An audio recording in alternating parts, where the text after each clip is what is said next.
नमस्कार दोस्तों, स्वागत है आप सबका जुडिशरी जंक्शन के एक नए वीडियो में। आज से हम एक नया टॉपिक स्टार्ट करने जा रहे हैं AIBE 20 यानी कि ऑल इंडिया बार एग्जामिनेशन के बारे में। एग्जाम कब होता है? ये नवंबर या दिसंबर में ये एग्जाम होगा। ठीक है, तो आज की इस वीडियो में हम क्या पढ़ेंगे?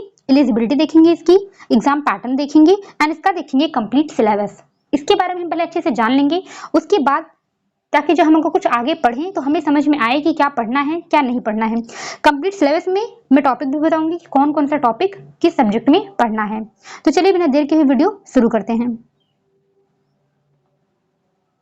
फर्स्ट ऑफ ऑल हम ये देखेंगे कि इसकी एलिजिबिलिटी क्राइटेरिया क्या है AIBE के पेपर में एग्जाम में बैठने के लिए। ठीक है, फर्स्ट है एजुकेशनल क्वालिफिकेशन क्या होनी चाहिए। कैंडिडेट मस्ट होल्ड 3 ईयर और 5 year LLB degree from BCI approved law college. या तो आप 3 साल का LLB कर लो या 5 साल का BLLB कर लो आप। ठीक है, लेकिन अभी जब लास्ट ईयर क्या हुआ था कि वहां पे जो फाइनल ईयर के स्टूडेंट हैं या तो LLB के या फिर BLLB के जो फाइनल ईयर स्टूडेंट हैं उन लोग को भी यहाँ पर शामिल किया गया था एग्जाम में। अब इस बार का नोटिफिकेशन जब आएगा तब पता चलेगा कि उनको शामिल किया गया है या नहीं किया गया है। बट अभी हम मान के चलेंगे कि क्या होना चाहिए, आपके पास 3 ईयर या 5 ईयर की एक लॉ डिग्री होनी चाहिए। सेकेंड थिंग क्या है? इनरोलमेंट। इनरोलमेंट क्या है? Candidate should be enrolled with any state bar council. मतलब AIBE का एग्जाम देने के लिए सबसे पहले आपको क्या करना पड़ेगा? स्टेट बार काउंसिल में खुद को इनरोल कराना पड़ेगा। लेकिन लास्ट ईयर इसमें भी चेंजिंग किया गया था, जो लोग स्टेट बार काउंसिल में इनरोल नहीं थे उनको भी एलिजिबल किया गया था AIBE का एग्जाम देने के लिए। अब इस बार क्या आता है, वो जब नोटिफिकेशन आएगी, जो रूल आएगा उसकी रिगार्डिंग आपको नई अपडेट दे दी जाएगी। बट अभी आप ये समझिए कि आपको स्टेट बार काउंसिल में इनरोल कराना जरूरी है। और अगर आप नहीं भी कराते हैं, आप AIB का एग्जाम दे भी देते हैं, फिर भी AIB का एग्जाम देने के बाद भी आपको स्टेट बार काउंसिल में इनरोल कराना ही पड़ेगा। ठीक है, इतनी बात आप ध्यान रखिए। नेक्स्ट है नेशनैलिटी क्या होनी चाहिए। नेशनैलिटी मतलब आप एक इंडियन सिटीजन होने चाहिए। फोर्थ या एज लिमिट, तो आपको ध्यान रखना है कि इस AIB के एग्जाम में ना कोई अपर लिमिट है ना कोई लोअर एज लिमिट है, आप कभी भी एग्जाम इसका दे सकते हैं। अटेम्प्ट क्या है? कोई अटेम्प्ट नहीं है, इसमें कोई रिस्ट्रिक्शन नहीं है, कोई भी नंबर ऑफ अटेम्प्ट नहीं है, नंबर ऑफ अटेम्प्ट कोई भी नहीं है, आप कितनी भी बार इसका एग्जाम दे सकते हैं। अब हम आ जाते हैं एग्जाम पैटर्न पर। ठीक है, किसका पैटर्न कैसा होगा। तो टोटल इसमें कितने क्वेश्चंस होते हैं? 100 क्वेश्चंस होते हैं, ऑब्जेक्टिव टाइप्स के होते हैं। ठीक है, सेकंड क्या है? मोड ऑफ एग्जाम क्या होता है? इसका ऑफलाइन होता है, यानी कि pen and paper OMR sheet भरनी होती है आपको। लेकिन अभी बात चल रही है कि इसका एग्जाम ऑनलाइन कंडक्ट कराने के लिए, बट अभी अप्रूव नहीं हुआ है। तो अभी के लिए फिलहाल आप इतना समझिए कि एग्जाम कैसा होगा? ऑफलाइन होगा। अगर ऑनलाइन भी आता है तो इसकी अपडेट आपको दे दी जाएगी। टाइम ड्यूरेशन क्या होता है? ये 3 घंटे 30 मिनट का पेपर होता है, यानी कि 3.5 घंटे का। और बुक्स अलाउड होते हैं या नहीं अलाउड होते हैं यहाँ पे? तो यहाँ पर केवल बेयर एक्ट्स अलाउड होते हैं, ओपन बुक एग्जाम नहीं होता है। पहले ओपन बुक एग्जाम होता था, बट अभी क्या होता है कि यहाँ पर सिर्फ बेयर एक्ट अलाउड होता है। और बेयर एक्ट वो अलाउड होते हैं जिसमें कि कोई नोट्स या कोई इसमें कमेंट्स नहीं हो। ठीक है, सिर्फ जो बेयर एक्ट जिसमें सिर्फ सेक्शंस लिखे होते हैं सिर्फ वही अलाउड होता है। उसके बाद इसमें कोई भी नेगेटिव मार्किंग नहीं है, ये भी आप ध्यान रखिए, कोई भी नेगेटिव मार्किंग में नहीं है। उसके बाद अगर हम बात करें पासिंग मार्क की, ठीक है, तो जनरल या OBC के लिए पासिंग मार्क क्या है? 45%, यानी कि अगर 45 नंबर मिलता है आपको, क्योंकि 100 नंबर का है, तो आप पास हो जाएंगे इस एग्जाम में। और SC ST के लिए कितना है? 40%, यानी कि 40 नंबर। ठीक है, इतना आपको चाहिए। अब हम आ जाते हैं, बात कर लेते हैं सिलेबस की। तो सिलेबस आप देख रहे होंगे यहाँ पर, syllabus for all India bar exam ये क्या है? 19 है, 19 का है, क्योंकि अभी 20 का कुछ भी अपडेट नहीं आया हुआ है। तो अभी हम क्या देख के चलते हैं, क्योंकि हम पहले से अगर हम प्रिपरेशन करें तो ज़्यादा बेहतर हो सकता है। अगर हम वेट करेंगे नोटिफिकेशन का तब तक बहुत लेट हो चुका होगा। तो पहले हम इसके हिसाब से तैयारी करेंगे, बाकी जो भी बदलाव आएगा उसके हिसाब से हम प्रिपरेशन कर लेंगे। तो सबसे पहले अगर हम इसमें बात करें कितने सब्जेक्ट हैं, तो टोटल इसमें 19 सब्जेक्ट्स हैं। कौन कौन से सब्जेक्ट हैं पहले हम वो देखते हैं। तो फर्स्ट है कॉन्स्टिट्यूशनल लॉ। इसमें से लगभग कितने क्वेश्चंस आते हैं? लगभग 10 क्वेश्चंस। ठीक है, ऊपर नीचे भी हो सकता है, बट मार्किंग यहाँ पे ऐसा की गई है कि 10 क्वेश्चंस आएंगे। उसके बाद सेकंड है IPC। अब जब प्रीवियस ईयर एग्जाम हुआ था लास्ट ईयर, तो उसमें IPC और साथ ही साथ जो BNS है, न्यू भारतीय न्याय संहिता जो है, उसको भी पूछा गया था। बट अब इस बार के एग्जाम में क्या होता है, एग्जाम में सिलेबस चेंज होता है, नई वाली मतलब BNS पूछ जाती है या फिर IPC पूछ जाती है, दोनों पूछ जाती है। अभी तो कुछ कंफर्म नहीं है, बट अभी से आप मान के चलिए कि दोनों ही पूछा जाएगा, क्योंकि अब तक जितने भी एग्जाम हो रहे हैं, चाहे वो जुडिशरी का हो चाहे कुछ किसी का भी एग्जाम हो, सब में जो है दोनों ही चीजें पूछी जा रही हैं। तो ध्यान रखिए कि हो सकता है दोनों ही पूछा जाए। इससे कितने क्वेश्चन बनने वाले हैं? 8 क्वेश्चंस। थर्ड है CRPC, या फिर हो सकता है भारतीय नागरिक सुरक्षा संहिता आ जाए, इससे 10 क्वेश्चन बनेंगे। फोर्थ पे है CPC, इससे कितने क्वेश्चन बनेंगे? 10 क्वेश्चंस। 5 है एविडेंस एक्ट या फिर बीएसए पूछ सकता है 8 क्वेश्चंस। उसके बाद 6 है एडीआर यानी कि alternative dispute radiation including arbitration act, ठीक है, मतलब alternative dispute act and arbitration act दोनों पूछा जाएगा। कितना है 4 मार्क्स के इसमें पूछ जाएंगे क्वेश्चन। उसके बाद 7 है फैमिली लॉ जिसमें कि हिंदू लॉ होंगे, मुस्लिम लॉ होगा, कितने क्वेश्चन बनेंगे इससे 8 क्वेश्चन बनेंगे। 8 है पब्लिक इंटरेस्ट लिटिगेशन यानी कि पीआईएल, इससे कितने क्वेश्चन बनेंगे 4 क्वेश्चन। उसके बाद 9 है एडमिनिस्ट्रेटिव लॉ, कितने क्वेश्चन बनेंगे इससे 3 क्वेश्चन। नेक्स्ट अभी हम जो है 10वें नंबर पे आ जाते हैं। क्या पूछा जाएगा प्रोफेशनल इथिक्स पूछा जाएगा and cases of professional misconduct under bar council of India rules, कितने क्वेश्चन पूछ जाएंगे 4 क्वेश्चंस।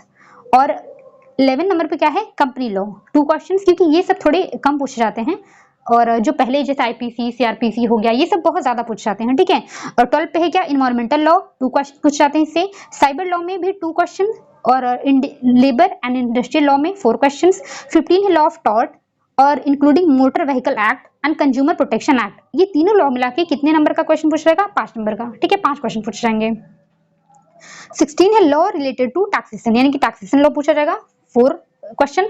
उसके बाद है law of contract, specific relief act, property law में टीपीए पूछा जा सकता है एंड नेगोशिएबल इंस्ट्रूमेंट एक्ट, ये चारों एक्ट मिलाकर कितने नंबर का 8 मार्क्स का। तो इन सब का जो मतलब एक क्वेश्चन मतलब क्वेश्चन नंबर जो है ये बहुत कम आता है, ठीक है। आप देख रहे हैं 4 एक्ट मिला के 8 नंबर का क्वेश्चन पूछ रहे हैं। और उधर कॉन्स्टिट्यूशन से कितना 10 नंबर का सीधा पूछ रहा था। उसके बाद लैंड एक्विजिशन एक्ट 2 मार्क्स का and intellectual property laws 2 marks का, मतलब टोटल मिलाकर के 100 क्वेश्चन पूछ जाएंगे 100 मार्क्स का, इतना आपको पता चल गया। अब एक नजर हम इस पे जरूर मारेंगे कि क्या क्या ज्यादा पूछा जाता है, ठीक है। अब हम पहले ही बात करें कॉन्स्टिट्यूशनल लॉ की जिसमें हमने देखा था कि 10 नंबर के क्वेश्चन पूछ जाते हैं, तो क्या क्या इसमें सबसे ज्यादा पूछा जाता है। तो सबसे पहले आप देखोगे कि फंडामेंटल राइट्स के बारे में बहुत ज्यादा पूछा जाता है, directive principle of state policy के बारे में बहुत ज्यादा पूछा जाता है, फंडामेंटल ड्यूटीज के बारे में, सेपरेशन ऑफ पावर्स के बारे में पूछा जाता है, उसके बाद जुडिशियल रिव्यू, और 6 है इमरजेंसी प्रोविजन के बारे में, और 7th रिट्स के बारे में जिसमें कि habeas corpus, mandamus, certiorari and prohibition quo warranto, ये सारे जो हैं रिट से बहुत ज्यादा क्वेश्चन पूछ जाते हैं, ठीक है। 8th पे नंबर पे क्या है पार्लियामेंट के बारे में, जैसे कि पार्लियामेंट में आप ये देख लोगे प्रेसिडेंट वाइस प्रेसिडेंट ये सब जो है पार्लियामेंट में ही आते हैं। उसके बाद 9 से कॉन्स्टिट्यूशनल अमेंडमेंट से बहुत क्वेश्चन पूछ जाते हैं। उसके बाद 10 है कॉन्स्टिट्यूशनल रेमेडीज, ठीक है, इसके बारे में पूछा जाता है आर्टिकल 32 एंड 226, इसके बारे में अच्छे से पढ़ना है। नेक्स्ट क्या आ जाता है आईपीसी, अगर भारतीय न्याय संहिता देखिए तो इसमें सबसे ज्यादा क्वेश्चंस कहाँ से पूछ जाते हैं, तो सबसे ज्यादा पूछ जाते हैं क्वेश्चंस जनरल एक्सेप्शन से, उसके बाद हो गया कल्पेबल होमिसाइड एंड मर्डर से, हर्ट एंड ग्रीवियस हर्ट से, उसके बाद ऑफेंस अगेंस्ट प्रॉपर्टी लाइक जैसे थेफ्ट, रॉबरी, डिक्वाइटी या फिर क्रिमिनल ब्रीच ऑफ ट्रस्ट हो गया, उसके बाद ऑफेंसेस अगेंस्ट वुमेन, आप एक और डाल दो कि ऑफेंसेस अगेंस्ट चाइल्ड, ये भी पूछा जा सकता है, ठीक है। नेक्स्ट हम सीआरपीसी या फिर भारतीय नागरिक सुरक्षा संहिता की बात करें तो यहाँ पे क्या पूछा जाता है सबसे ज्यादा cognizable and non cognizable offences, arrest and bail के बारे में, एफआईआर एंड चार्जशीट के बारे में, trial procedure and power of police and magistrate, इसमें बहुत से सेक्शन इसके अंदर आ जाएंगे, ठीक है। तो टॉपिक क्या है अभी हम वो देख रहे हैं। Next time CPC civil procedure code में क्या पूछा जाएगा, अब जैसे jurisdiction of civil codes, plaint and written statement, summon and notice, execution of decree and res judicata, एक होता है रेस सबजुडाइस, ये भी पूछा जाता है, ठीक है। अब इससे रिलेटेड जितने भी ऑर्डर होंगे जितने भी सेक्शन होंगे वो सब इंपॉर्टेंट है, ठीक है, ये आपको ध्यान रखना है। नेक्स्ट आ जाते हैं क्या है एविडेंस एक्ट या फिर भारतीय साक्ष्य अधिनियम 2023 का जो की है, इसमें क्या पूछा जाता है टाइप्स ऑफ एविडेंस पूछा जा सकता है, एडमिसिबिलिटी ऑफ एविडेंस, यहाँ से ज्यादातर क्वेश्चन पूछे जाते हैं, बर्डन ऑफ प्रूफ से ज्यादातर क्वेश्चन पूछे जाते हैं, examination of witnesses and confession and dying declaration, ठीक है। नेक्स्ट है अगर हम बात करें एडीआर की और आर्बिट्रेशन एक्ट की, इसमें क्या पूछा जाता है आर्बिट्रेशन, मीडिएशन, कंसिलिएशन एंड लोक अदालत, इन सब के बारे में यहाँ से क्वेश्चंस आते हैं। नेक्स्ट आ जाते हैं फैमिली लॉ में जिसमें कि हिंदू लॉ है एंड मुस्लिम लॉ है, यहाँ पर सिर्फ हिंदू लॉ ही कर दिया है आई थिंक, बट यहाँ पे आप मुस्लिम लॉ भी ऐसा समझ लो, ठीक है। मुस्लिम लॉ पूछा जाएगा, हिंदू लॉ भी, तो हिंदू लॉ में क्या पूछा जाएगा Hindu marriage act and second Hindu adoption and maintenance act, third Hindu succession act and fourth Hindu minority and guardianship act, मतलब जितने भी एक्ट हैं हिंदू लॉ में ये चारों एक्ट पूछे जाते हैं और साथ साथ में मुस्लिम लॉ से क्वेश्चन पूछे जाते हैं। नेक्स्ट है पब्लिक इंटरेस्ट लिटिगेशन यानी कि PIL जनहित याचिका, इसी क्या क्वेश्चन पूछेंगे इसके नेचर एंड स्कोप, उस पर लोकस स्टैंडाई ये क्या होता है, ये बहुत इंपॉर्टेंट है, इसे क्वेश्चन बनते हैं, ठीक है, इसके बारे में जानना जरूरी है। एंड थर्ड है इंपॉर्टेंट PIL जजमेंट, इसके प्रमुख जो निर्णय है क्योंकि निर्णय पर ही आधारित है ये, ठीक है, इसीलिए इसमें जो जजमेंट है वो बहुत इंपॉर्टेंट है। नेक्स्ट है एडमिनिस्ट्रेटिव लॉ। इसमें क्या पूछा था, डेलीगेटेड लेजिस्लेशन, एडमिनिस्ट्रेटिव ट्रिब्यूनल्स के बारे में and principle of natural justice. ये बहुत ज्यादा इंपॉर्टेंट है, कितने टाइप्स के हैं, क्या क्या है इसमें, प्रोविजन क्या है, किससे इसके कौन से लीगल मैगजीन जुड़े हैं, ये सब इंपॉर्टेंट हो जाता है, ठीक है, नेचुरल जस्टिस में। नेक्स्ट अगर हम बात करें प्रोफेशनल इथिक्स एंड मिसकंडक्ट के बारे में, इसमें आपसे पूछा जाएगा एडवोकेट्स एक्ट 1961 का है जो कि, एंड ड्यूटीज ऑफ एडवोकेट्स पूछा जाएगा। थर्ड पूछा जाएगा मिसकंडक्ट एंड पनिशमेंट के बारे में, एंड फोर्थ है बार काउंसिल रूल्स। और मैं जितने भी सब्जेक्ट बता रही हूँ उस सारे सब्जेक्ट में अगर उसमें केस है तो केसेस तो आप समझ लीजिए कि मोस्ट इंपॉर्टेंट है, अगर उसमें केस है तो केस पूछा ही जाएगा। नेक्स्ट है कंपनी लॉ। इसमें क्या पूछा जाएगा, जैसे फॉर्मेशन ऑफ कंपनी, उसके बाद एक आता है मेमोरेंडम ऑफ एसोसिएशन, एक आर्टिकल ऑफ एसोसिएशन, ये दो डॉक्यूमेंट्स होते हैं, इनके बारे में भी समझना जरूरी है। थर्ड है डायरेक्टर्स जो होते हैं उनका रोल क्या होता है, एंड फोर्थ है वाइंडिंग अप, कंपनी का समापन कैसे होता है, मतलब वो डिसॉल्व कैसे होती है, इसकी बात, ये इसमें पढ़ना इंपॉर्टेंट है।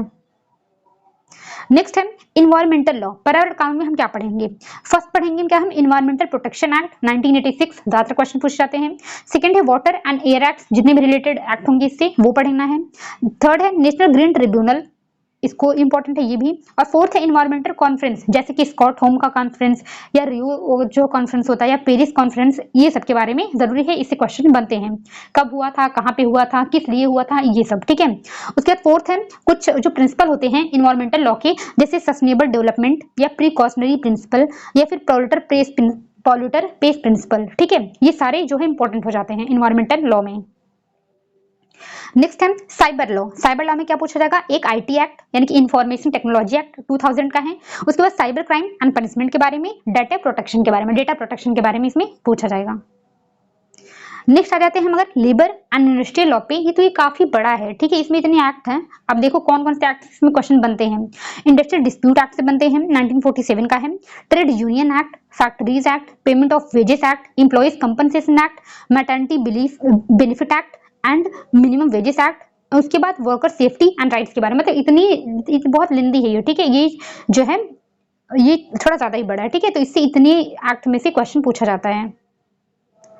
नेक्स्ट क्या जाते हैं हम law of tort, motor vehicle act and consumer protection act. इसमें 3 एक्ट हैं, तो पहले हम देखेंगे लॉ ऑफ टॉर्ट के बारे में। इसमें क्या पूछा जाता है, nature and definition of tort के बारे में, इसेंशियल ऑफ टॉर्ट, फिर उसके बाद damnum sine injuria, injuria sine damnum के बारे में। फोर्थ है जनरल डिफेंसेस होते हैं कुछ, जैसे कि वॉलंटरी नॉन फिट इंजूरिया या फिर एक्ट ऑफ गॉड, ये सब होते हैं जनरल डिफेंसेस, इनके बारे में। उसके बाद आ जाएंगे हम विकैरियस लाइबिलिटी पर, strict and absolute liability, remote remedies in tort क्या होता है, एंड कुछ specific tort like negligence, nuisance, defamation, trespass, assault, false imprisonment, malicious prosecution, इन सब के बारे में बहुत इंपॉर्टेंट है जानना। उसके बाद हम आ जाते हैं यहाँ पे मोटर व्हीकल एक्ट में, इसी एक्ट मतलब इसी में 3 एक्ट एक साथ जुड़ा था। इसमें हम क्या पढ़ेंगे, मोटर एक्सीडेंट क्लेम्स के बारे में पढ़ेंगे, लाइबिलिटी पढ़ेंगे कि इस एक्ट के अंदर लाइबिलिटी क्या बनती है, एंड कंपनसेशन प्रोविजन क्या है वो देखेंगे, उसको आपको देखना पड़ेगा, ठीक है, ये इंपॉर्टेंट है। कंज्यूमर प्रोटेक्शन एक्ट में क्या पढ़ना पड़ेगा हमें, कंज्यूमर राइट्स पढ़ने पड़ेंगे, consumer forum and redressal mechanism, and है deficiency in service, and fourth है अनफेयर ट्रेड प्रैक्टिस, ये सब देखना पड़ेगा। उसके बाद अगर 16 नंबर पे जाके तो टैक्सेशन लॉ, जिसमें से क्या पढ़ना पड़ेगा, डायरेक्ट टैक्स क्या होता है, इनडायरेक्ट टैक्स क्या होता है, इनकम टैक्स बेसिक्स क्या होती है, उनकी मूल बातें क्या क्या इंपॉर्टेंट वो पढ़ना पड़ेगा। उसके बाद हमको पढ़ना पड़ेगा goods and service tax, GST के बारे में। नेक्स्ट है contract specific relief act, property act and NI act, ये चारों एक ही में दिया गया है। देखे थे आपने इसमें कितने नंबर का क्वेश्चन था, 8 मार्क्स का था ये, और 8 क्वेश्चन पूछ जाएंगे। इसमें क्या पढ़ना पड़ेगा, इसेंशियल ऑफ वैलिड कॉन्ट्रैक्ट के बारे में। उसके बाद ब्रीच ऑफ कॉन्ट्रैक्ट क्या है, रेमेडीज क्या है। उसके बाद स्पेसिफिक रिलीफ एक्ट, इसको बारे में पढ़ना पड़ेगा। फिर ट्रांसफर ऑफ प्रॉपर्टी एक्ट पढ़ना पड़ेगा, और नेगोशिएबल इंस्ट्रूमेंट एक्ट पढ़ना पड़ेगा। नेक्स्ट आते हैं लैंड एक्विजिशन एक्ट में, जिसमें पब्लिक पर्पस क्या होता है, fair compensation and rehabilitation and resettlement के बारे में। नेक्स्ट अगर हम बात करें इंटेलेक्चुअल प्रॉपर्टी राइट्स, इसमें क्या पढ़ना पड़ेगा, कॉपीराइट एक्ट जो होता है, ट्रेडमार्क, पेटेंट, इन सब के बारे में। उसके बाद इन्फ्रिंजमेंट एंड रेमेडीज, अगर कोई इनका उल्लंघन करता है तो उसके लिए उपचार क्या होगा। उसके बाद इसकी रजिस्ट्रेशन प्रोसीजर कैसी होती है, ये सारे पढ़ने पड़ेंगे। यहाँ आप देख पा रहे होंगे लिखा हुआ है subject wise PYQ will be uploaded soon. तो मैं इस चैनल पर जुडिशरी जंक्शन जो मेरा चैनल है उस पर मैं PYQ करवाऊंगी AIBE के, बट वो अभी कैसे होंगे, सब्जेक्ट वाइज होंगे, इसलिए ताकि आप सब्जेक्ट वाइज को देख करके एनालाइज कर सको कि कहाँ कहाँ से क्वेश्चन ज्यादा पूछे जाते हैं, क्या क्या पोर्शन आपको ज्यादा पढ़ने की जरूरत है। ठीक है, अगर मैं सारे एक साथ ले आऊंगी तो बहुत ऐसे सब्जेक्ट होंगे जो आपने अभी तक कभी पढ़ा ही नहीं होगा, तो आप उसके क्वेश्चन देख के कंफ्यूज हो जाओगे। ठीक है, तो अगर मैं सब्जेक्ट वाइज ले आऊंगी सारे सारे जितने भी 19 सब्जेक्ट हैं वो सब के सब ले आऊंगी, तो आपको पढ़ने में बहुत ठीक लगेगा और बहुत सही भी रहेगा। ऐसा नहीं है कि मैं क्वेश्चन पेपर नहीं लेके आऊंगी, पूरा पूरा क्वेश्चन पेपर भी पैटर्न में पूरा आएगा, बट अभी के लिए हम क्या करेंगे कि पहले सब्जेक्ट वाइज क्वेश्चन पेपर देखेंगे ताकि हम उसका एनालिसिस कर सकें कि क्या पढ़ना है क्या नहीं पढ़ना है। उसके बाद जब सब हो जाएगा उसके बाद मैं ले आऊंगी प्रीवियस ईयर क्वेश्चन पेपर। ठीक है, इतनी बात आप ध्यान रखिए, और अपलोड हो जाएगा 2-3-4 दिन में अपलोड होने लग जाएगा। ठीक है, आज की वीडियो में बस इतना ही था। मुझे लगता है वीडियो आपको पसंद आई होगी, समझ में आई होगी, क्योंकि बहुत अच्छे तरीके से मैंने सारी चीजें बताई हुई हैं। तो अगर कोई भी कंफ्यूजन हो तो आप मुझे कमेंट सेक्शन में मैसेज करके पूछ सकते हैं। ठीक है, मिलते हैं नेक्स्ट वीडियो में PYQ के साथ। Thank you.